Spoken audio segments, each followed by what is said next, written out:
notes, or what do you remember what was the last thing you were talking about last time, Jenna?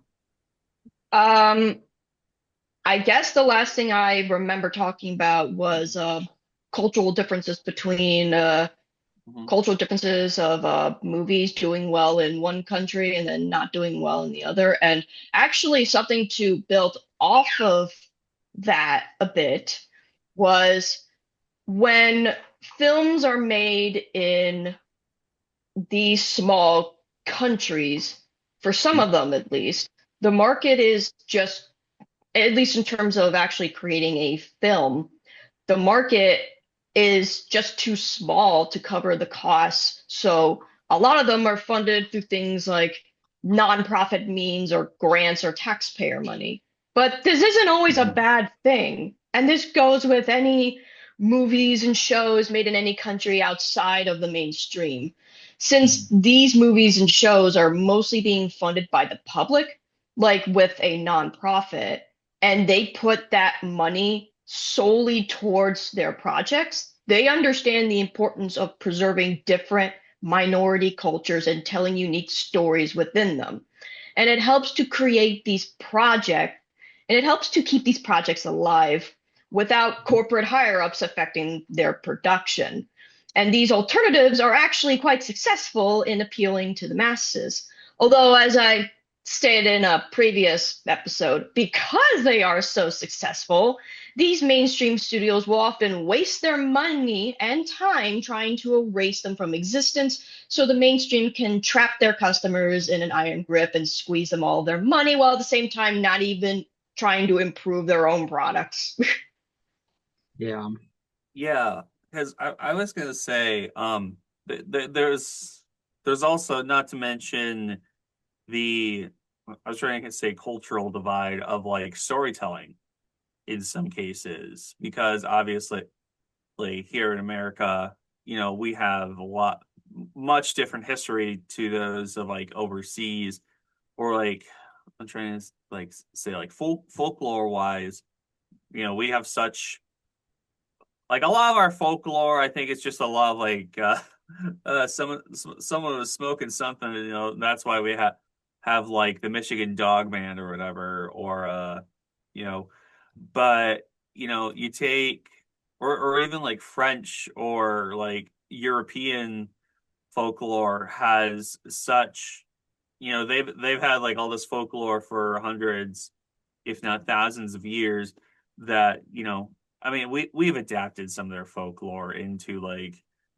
family friendly stuff, but like, they'll like do this whole thing with fairies, and they're like actual demonic little woodland nymphs that, like, I don't know, eat your teeth or whatever. But Mhm. I think it is connected because sometimes these messages kind of get lost in translation, so to speak, Mhm. because if an American watches like some of these types of movies, whether it be a French movie, Japanese, English, like not American English, but Russian, Spanish, all that kind of stuff, you know, American cinema, or American moviegoers, the common American moviegoers, not like cinema buffs or whatever, don't understand the context of like the story that is kind of being told. They're just kind of, unless they know, and like what you're saying,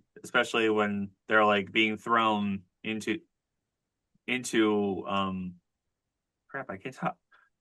But talk. it actually brings up a another point that I wanted to bring up is that like, and it just got me thinking about, I feel like just from my Mhm. observations, I feel like we as Americans are so spoiled by all of this sanitized, Americanized storytelling that it's like we won't improve as people if we live in an echo chamber. It's like we really Yeah. should be going out of our way to learn about different cultures and countries and all their customs and such. But then again, that's a Yeah. whole other discussion No, entirely. that's right. It's right though. To keep it short, like American like imperialism and American like isolationism when it comes to like the art form of cinema, it is a real thing. Because how often do you really see, except unless we are like huge weebs in America really loves their Unless, or Asian. unless you go to, sorry, What? unless you go to like a film festival or something. Yeah. Yeah, Hmm. it's like we it's not even just the market. It's just like we in general, in like total, we have for our films, we have isolated ourselves and we do not have more access to different cultures. Yes, do we have different cultures in America? But it's more, American centric type like folklore or American centric type stories, not like yeah. So It just end up Americanizing different cultures, which is yeah.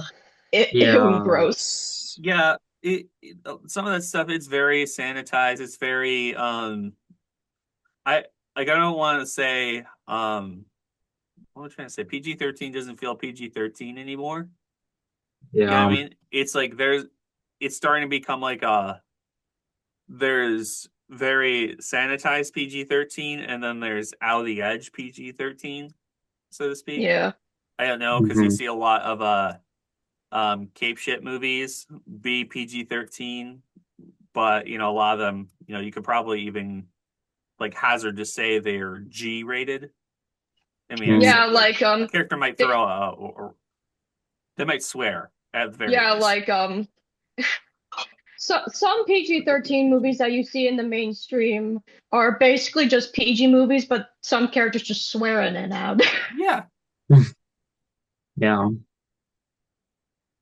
yeah, and I guess it's really like they don't know the envelope.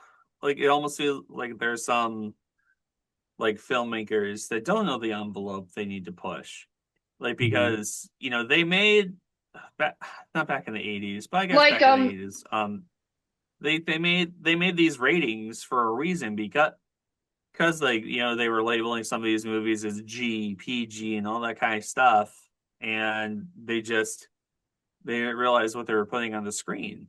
but also I think PG-13 is actually a relatively recent invention Yeah. because at Hmm. that time there was still PG and there was still R and there was nothing in between and that Mhm. resulted in a lot of PG films that really should have been somewhere in the middle of and that's kind of what I feel like PG-13 films really should be like they're not like they're not like rated R but they're also not like they they're a bit more adult, but not like our adult. Like Hmm. Yeah. there's more to PG-13 than just adding the occasional swear in it. Is all I'm saying. Yeah. It's not like Yeah. borderline NC-17 or whatever. Is it NR-17? You know what I mean. It's not borderline to NC-17 rating. It's more this is a hard 13 and not like a soft 13. So Yeah. And actually,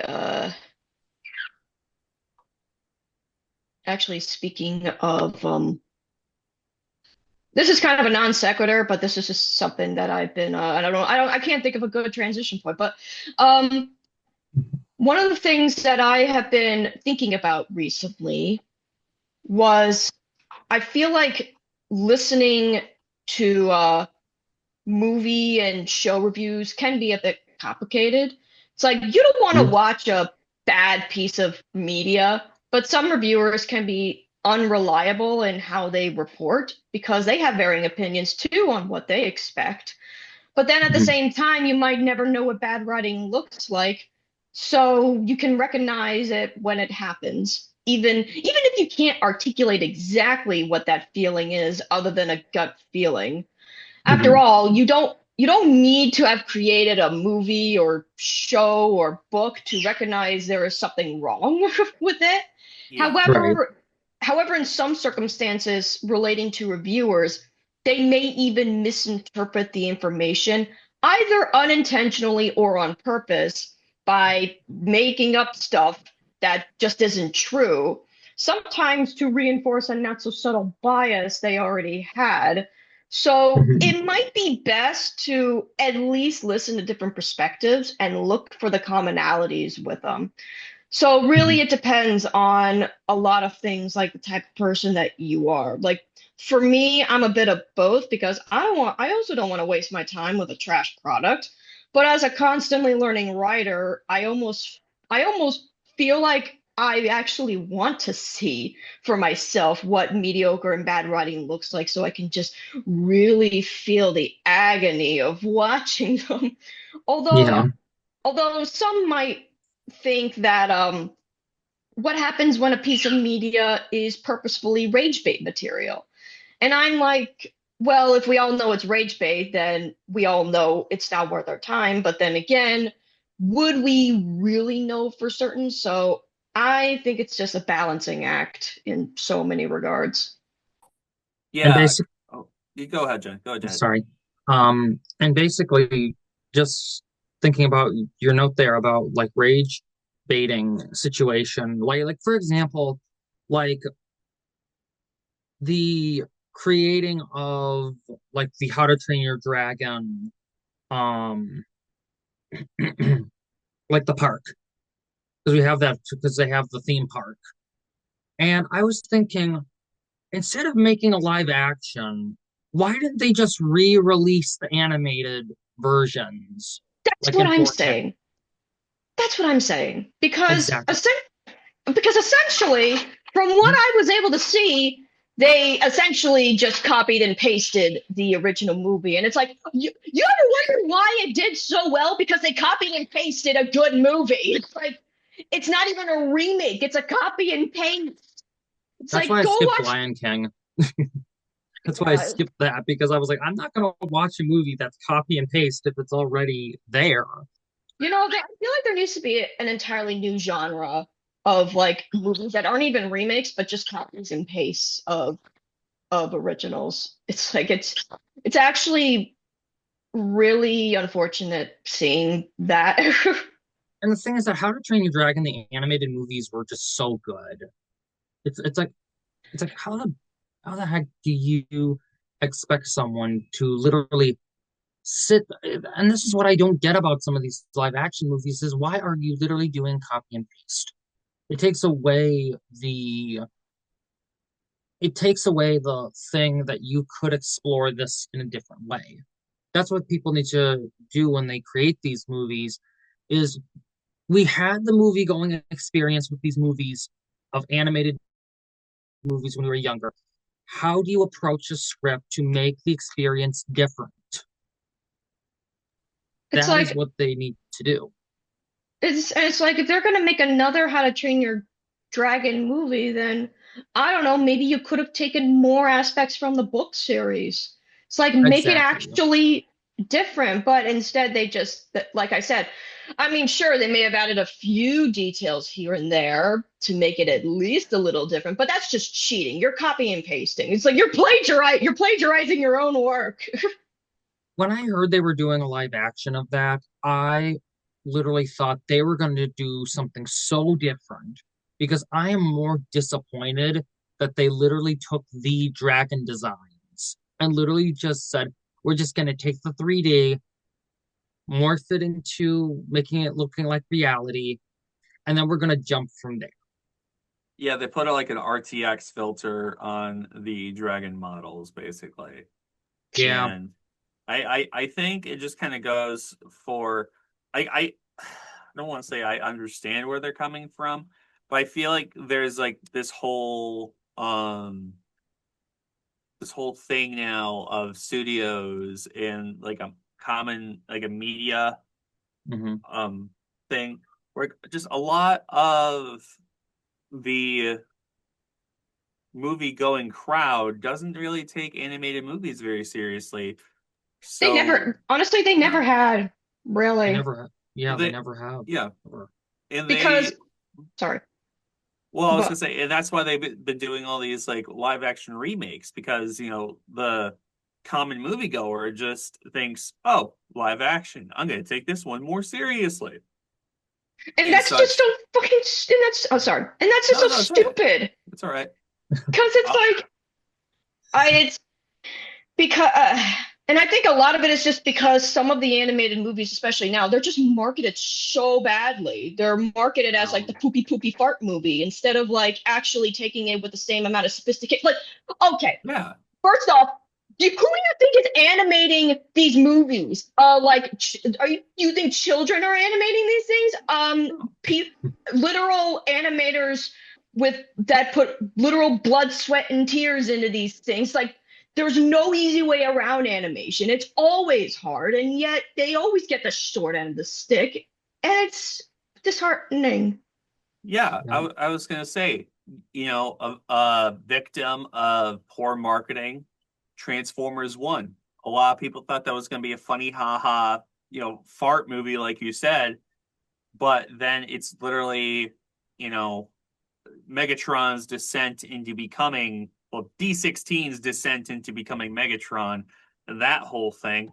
And now, because it was marketed so poorly and everybody thought it was just gonna be like a Minions funny haha fart movie, it's not going to get a sequel now, and Mhm. that's a sad thing. And it's a genuinely good movie. Yeah, could I have done less? I could have not had as much pedestrian, but it's it was a good movie. I really like the movie, but unfortunately, because of how they marketed it, we're not going to get another movie. We're not going to get a sequel of it. So, Actually, now that you bring up that aspect, I've noticed a lot more in especially PG movies. They're actually allowing the occasional swear in well, that there. that's what PG technically means, parental guidance. You get like at least a damn Yeah. and stuff like in like some of these movies because the G rating I misspoke a little bit earlier. G rating is like the everybody can watch it. PG is Mhm. where it's like you can have one swear, and then I think it's PG-13 is like you can start having a couple more, and then R is just like they'll just swear to swear. Yeah. Mhm. So I just kind of look at that. I'm like, what even is PG-13 nowadays? I feel like we're still trying to figure out what the heck it is. I Yeah. was shocked the other day. I was shocked to look at the rating of like the Narnia movies that were made in like 2005, 2008, 2010. And I was shocked because I thought they were PG-13. No, they were PG. Oh And yeah. I was like, oh, well. Yeah, and that's really it is where the that's where some of the lines are drawn because obviously there's some of the stuff that happens in Narnia that it's a little bit more, kids might see it. It might be a little bit scared. But then you go to like obviously look at the Hobbit movies Yeah. and Lord of the Rings movies. They deserve like these swords and sorcery movies deserve a PG-13 rating because there's plenty of stuff that one would be mortifying to kids and Yeah. two, just you shouldn't be like showing that on like a clip of that on TV. That's definitely going to get edited for like TV audiences. uh, Yeah. although ironically, I'll say I've seen Conan on FX when it was on TV, when I was much younger. And I don't think that was edited at all. Ugh. Yeah. But um, I was gonna say this is a little bit of a sequitur because we were talking about like the theaters earlier. Is there is a bunch of like type of merchandise and all that kind of stuff for these movies. Like they Oh, yeah. want it almost seems like they do want you to buy the um these popcorn buckets, these t-shirts, all this kind of stuff to watch the Mhm. movie with and all that kind of stuff. But give me a second. I don't even know how much of my audio got recorded. Well, that's not good. But you know, it's just I don't want to spend like 40, 60, $80 for popcorn bucket. I can't even eat popcorn, because Mhm. allergy, but Mhm. it's yeah, is it cool? Like some of the stuff they did. I think for um, Thor 4, Mhm. they did Mjolnir as a popcorn bucket. Mhm. I can't remember what movie it was. Oh, Multiverse of Madness. They did like a spell box, for the popcorn bucket. Hmm. I mean, obviously, a lot of it's more catered towards like the Cape crab like movies, but I have seen like some Lilo and Stitch or some other movies do get popcorn buckets. I mean, obviously, look at the Dune popcorn bucket or or some of the recent Alien movie popcorn buckets. Everybody had their whole um heyday with those. I will And say some of the I will say some of the designs of those pop buckets look pretty cool they in are. some cases. Yeah. They are. And I get like sometimes it's hard to make something to market to be like, hey, you want to watch the movie? Why not watch the movie with this themed item? Hmm. Because like you look at take the Captain America movie, for example. They just used Cap's like new helmet that was only in the movie for like 3 seconds. Where like Hmm. you take Dune, you take the Barbie movie. Hmm. What? They had like Barbie's whole like dream car. Is it the dream car? I think so, yeah. Yeah, they literally made her car the popcorn bucket, and they did the same with Fast and Furious. They used like that. I don't know cars that much to Hmm. run, but you know, it, it's just are some of these ones cool in concept, Hmm. but it's just sometimes it's not.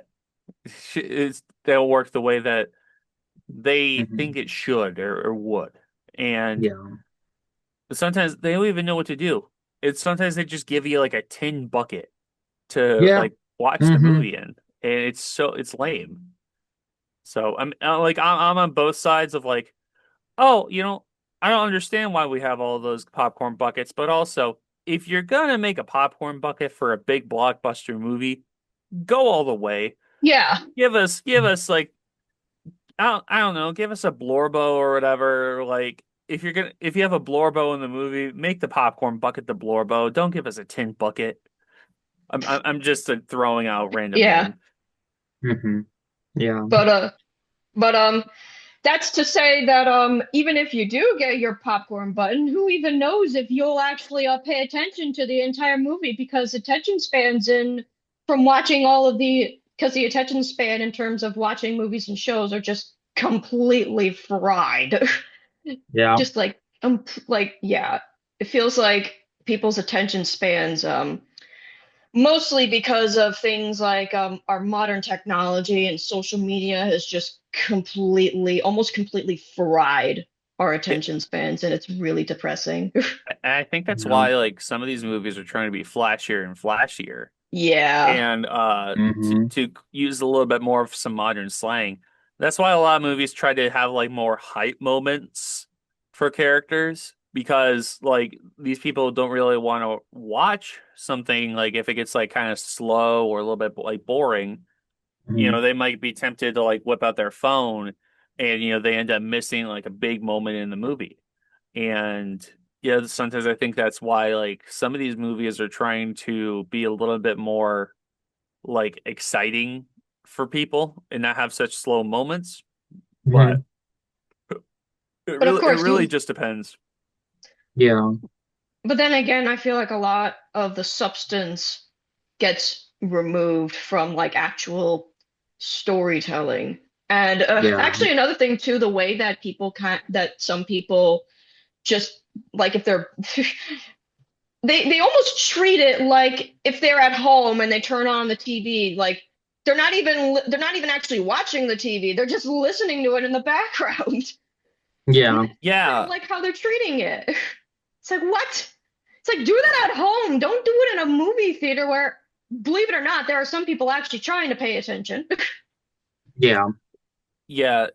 I mean, I'm guilty of that at home. I'll put on a YouTube video on my TV while I'm eating lunch, and then YouTube video on the TV. and then I'm eating lunch, and then I'm like scrolling through my Discord to see like what how the world's burning this week or whatever. And it's Yeah, that's just. But I can understand like having a little bit of etiquette when it comes to like yeah, going to see a movie because I wanna see. I paid like with food and everything. Paid like $50 to see this movie. I'm not yeah. gonna go scroll on my phone. I just spent like $30 buying Superman tickets. I'm not gonna scroll on my phone. I know next week I'm gonna do the same thing for Fantastic Four. But it's like it just kind of seems like there's yeah, people's attention spans are so fried now. Whether it be because of their phones and like basically like breakneck speed like social media and or like I don't know. They had that study come out through MIT. It's somewhat related because it's on the brain right now. That people that use AI for a bunch of stuff, especially writing all that stuff, the brains actually have been affected. So now they cannot use like higher function in their brains. And I think it might affect it might be like a product of people's Mhm.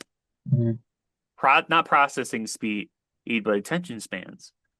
That's why you get so many people that are using all these like computers to write their stuff because they don't have the attention span to write all this stuff. And it really reflects in the movie going experience too, because now you get stuff that's like either I mean, obviously, I could also be full of crap. I could be full of crap because we do still see you still do see some stuff like that, but it just really kind of depends what's going on. For just to kind of move over to like another thought, I So, really recently I really haven't well maybe actually no go kind of going back to where we were talking about with foreign cinema is you tend to notice like foreign cinema tends to take its pace. mhm. Like, when I would watch and yeah, I'm talking about my hyperfixation again. Yeah, we could work around that. When I was watching like stuff like Shin Ultraman and Shin Kamen Rider, and I still need to watch Shin Godzilla, but like or even Godzilla minus one. They understand, there needs to be more in like the movies to like pacing wise to actually give a story. Yeah, It's not thing to thing to thing to thing, not and then. There needs to be character did this that leads to this that leads to this, and then these characters interact in this type of fashion.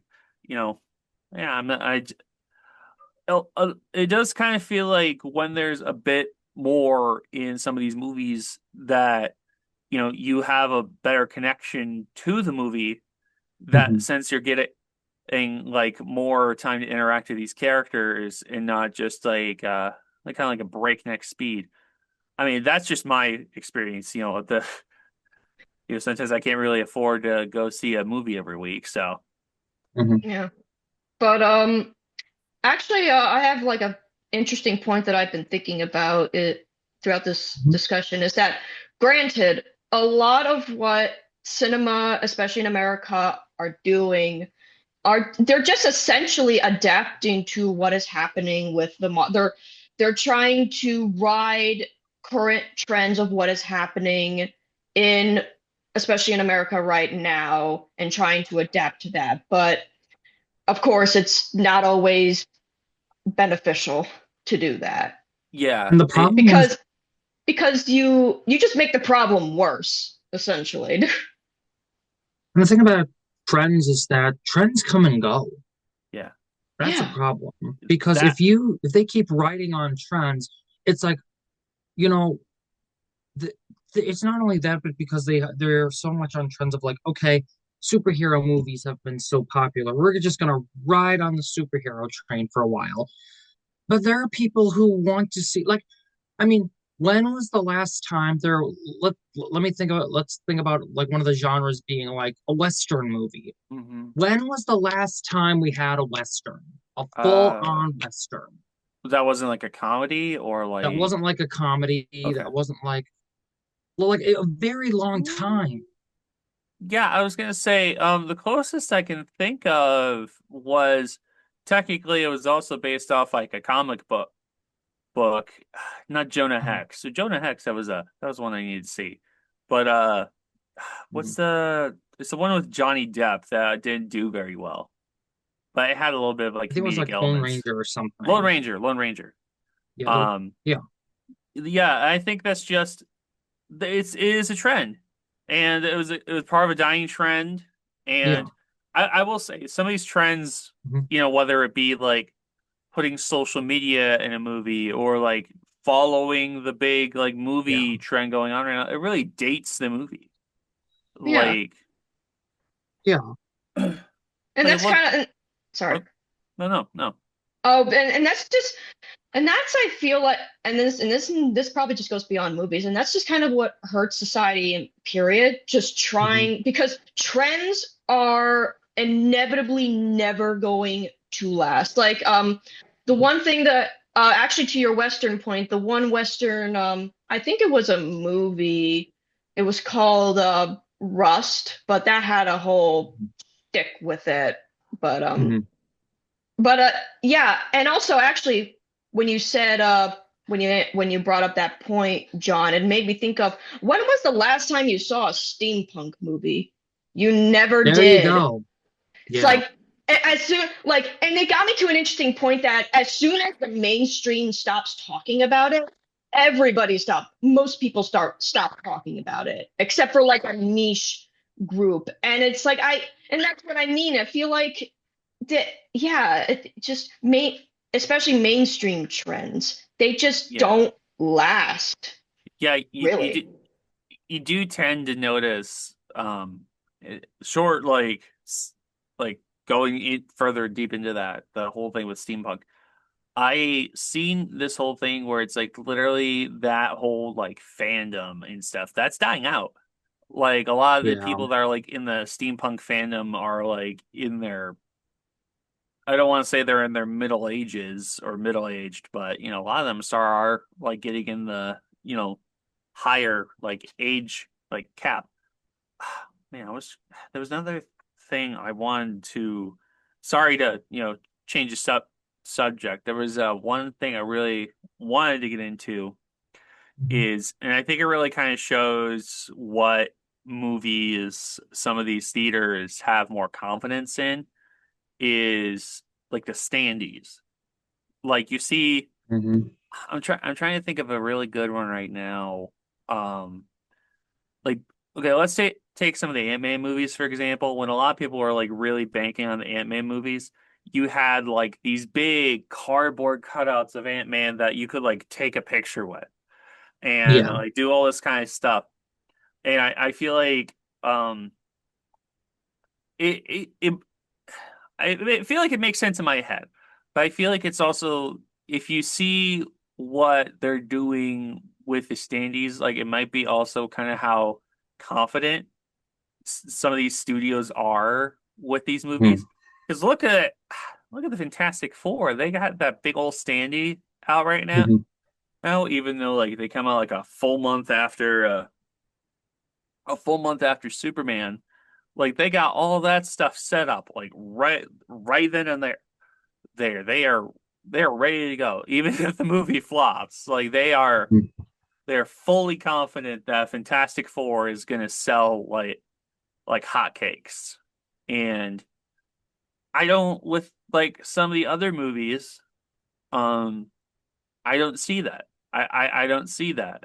And I think it really goes to show if there's some of these So like movies, some of these oh sorry.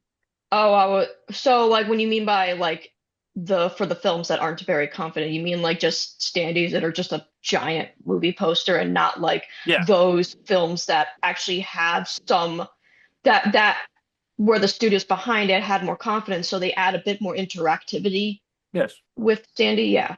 Yeah, basically. Like if they Mhm. had a Fast and Furious and they gave you like a cardboard car to Mhm. kind of like sit down on or crouch Yeah. into to make it look like you're driving the car. I remember them doing that at one point, but Yeah. maybe I'm misremembering. I might be The only, misremembering. the only Sandy I regret not calling the theater for was when they had the second Maleficent movie and they had this Ooh. big Sandy part with Ella Fanning as Aurora. And I was like, I want the Ella Fanning part of the Standy. If you guys throw it out, please let me know so I I can just have that. But I I didn't get love it. It's okay, though. It's okay. no no. I love like go back to interactive standees. I love the ones that you can immerse yourself in. Yeah. Um, I don't I don't know if they either did it or missed out on it. I could be wrong. But I Hmm. thought I seen like a standee for like either a Maleficent movie or a character with wings. There was a character with wings, and Hmm. maybe they didn't do it, but they need to do it, where it's like character with wings, movie character, and they just have this big standee with the wings in the back, and like people stand in front of it and do whatever pose they want to kind of Yeah. give the Hmm. whole illusion. That's what I really like about some of these standees. I Yeah, it think that doesn't was the first show. one. Yeah. Yeah, I think so. Yeah, it doesn't really show whether how overly confident or how justifiably confident like the studios are. But I think when it comes to the theater experience or just the movie going experience in general too, that really kind of that's part of it. It's Hmm. going to the theater and interacting with the theater itself. Yeah. You know, not just like going to the movie, complaining about people being on their phones or, people throwing like popcorn all around the room because they heard like marketable character, like say marketable thing or whatever. It's the theater. Like Yeah. it was a whole thing. And And I that's think, yeah. actually, you remind me of this point that I was thinking about when you were saying that. It honestly feels like these places, they're not treated like actual like event spaces or even just places. They're just treated more so as a thing to go to, and that's it, instead of Yeah. actually treating it with dignity. Yeah. Yeah, like some of them are just screens to watch the movie. Like that's Yeah. really um a good example, at least around me, is Bay City.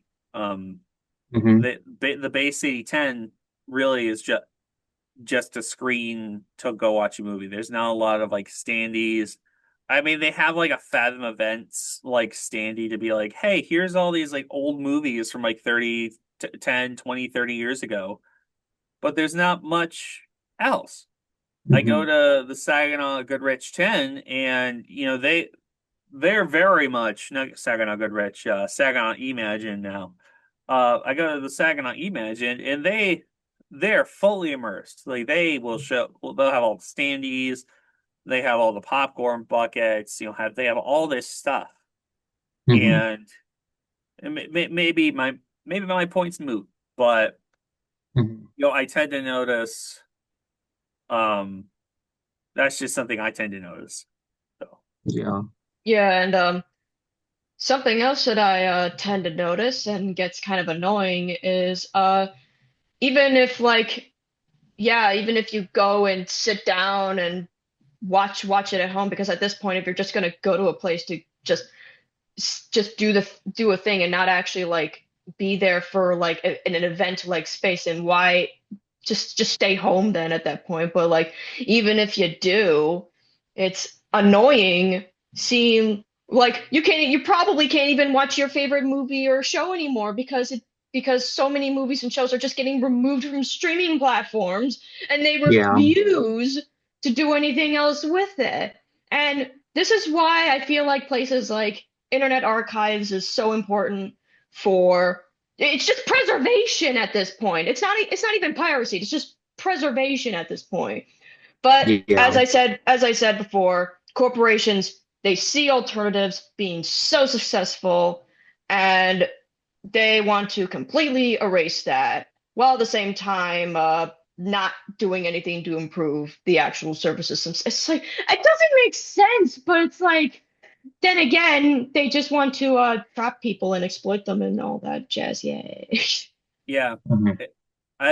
You also kind of going on that is you also tend to notice you have some of these movies that have a very short like runtime, not like actual like length of the movie, Mhm. but more like they're not in the theaters that long anymore. I mean, you can Yeah. tell when a movie is like good when it's in the Mhm. theaters for like almost months. I can't Like remember. 3, 4 months. Yeah, like it Yeah. almost feels like it'll it'll come out on streaming or DVD and it's still in the theater. That's how big the movie was. Mhm.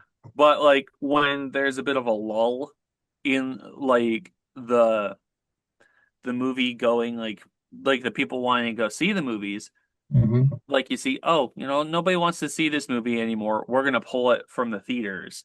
And either they just don't put it out on they take forever to put it out on like physical media or Mhm. like they'll just like silently put out on streaming, and it's kind of sad. It's kind of sad, Yeah. And not to mention that physical media in general is kind of dying because of streaming. Yeah, True. yeah, and Yeah, sadly. yeah, they're kind of doing it in a way that even with the physical media, they also almost make it seem like, oh well, you might as well just stream it because they barely even put any effort into the DVD menus anymore. But that's a conversation for another day. But Mhm. I'm just saying, I miss when DVD menus weren't just the basic like play movie, this movie, da da da da. Uh, like take like the Shrek movie, like Shrek 2 DVD. That had a really good interactive DVD menu. Yeah. Um, we're almost going back to the VHS type era where it was Yep. just pop the movie in, watch the movie. So, but But like yeah, you know what I think? I think we are getting to a point where I really do think that as much as it feels bleak now, I feel like there are definitely people out there that are basically getting sick and tired of all these basically all these corporations that are taken advantage of. They're not improving their services. As I've stated previously, when there are actual quality alternatives, people want better alternatives. They want things better. And I feel like as as basically all these studios and corporations just refuse to improve, that demand for quality alternatives will increase, I feel. Mhm. yeah. Yeah. This is a minor gripe I've always had, but it's also like the lighting in Oh Mhm. yeah. the lighting of the movies. All these movies are so dark. Like, yeah, Well, the dude, they thing, black out the theaters, but sometimes I still can't see crap. and it's not helped when you're on like a when you're watching it at home, like and when there's lights on in your house, it's like I can't even see the dark. Like what has happened? I can't even see like when it's like a nighttime or a dark scene. It's like what, and it's kind of what I mean by like they're trying. And actually, I think you mentioned this in like the part one or something, Yeah. but Mhm. it feels like movies are just now being made for the small devices in your hand, and Yeah. I don't know if they just fully expect you to be in a completely dark room just shoving your face into the screen, but it's like Well, that's yeah, not most people, believe it or because not. it almost feels like they have movies that are like the blackest black or the whitest white. The contrast isn't like there's some of these that feel too sterile. You know what I mean? I can see where Mhm. some people are making an argument for the Fantastic Four. Like I can't remember, there was a conversation about like the lighting for one shot feeling very flat. Mhm. Like dynamic lighting really helps. I am all for dynamic lighting in a movie. And I feel like that's a just a thing about a lot of like movies now, compared to like the last 5 years or more. It's just it feels very flat. Hmm. There was one more thing I wanted to bring up because you brought it up earlier, Jenna, about like Hmm. poor writing. Yep. Is like I totally agree because, there's some of these movies that I went to go see. I mean, obviously, you know which ones I'm talking about. That I was like, my biggest complaint was always nostalgia bait. Like Hmm. they had the movies, the whole plot would kind of more revolve around like the nostalgia bait, especially, take Spider-Man or Deadpool. These two movies that happened that was just, hey, we brought back these characters. It's like, okay, but how does this necessarily move forward some of these characters? I mean, you can make the argument for Deadpool, that's just him like, poking fun at like Fox and Marvel because that's in his character. That's his whole like that's his Yeah. whole thing, like even in the comics to poke fun at like idiosyncrasies and stuff sometimes. But But then I feel again, yeah. oh, sorry. I just feel like with Spider-Man, that was like, so now because of contract obligations, he can't have very plot important characters in his life. I don't think he's ever going to have a Gwen Stacy. He's not going to have, I mean, obviously, I love Zendaya. I love Zendaya, Hmm. and she was a good MJ, but like now, I don't think we can legally have Mary Jane. And like, I mean, I don't blame them because, that might be, oh, we don't like character named after drugs. But you know, I just feel like, when we're writing a character and hodgepodging this character and even hodgepodging their stories together, all the way to just bringing past actors as villains into the movie, it's like, Yeah. he doesn't get to experience, um, you know, Norman Osborn. He finding out that Norman Osborn is the Green Goblin because he's already fought a Green Goblin. He doesn't get a Dr. Connors to, study science with. Now he already knows that there's a Dr. Connors, and him and the other Peters have already worked on like this lizard cure, Sandman, all Dr. Octopus, all that kind of stuff. I love Tom Holland as Spider-Man. Hmm. Don't get me wrong, but the way that this whole this whole saga's writing is catering towards, hey, you nearly 40-year-old that watched this movie back in the 80s and 90s. Look, do you remember this thing? Yeah, we brought it back for you. And it's just it kind of leaves like Yeah. some people that like grew up with, not even grew up, or people watching it now. You're gonna get like a kid that's like, who's that guy? Hi, and it's like quite literally, no kid And watched. like and But like I said, this is kind of like why trend chasing is just inevitably going to outdate stuff because that's essentially what they're doing. yeah, They're chasing the trend of nostalgia.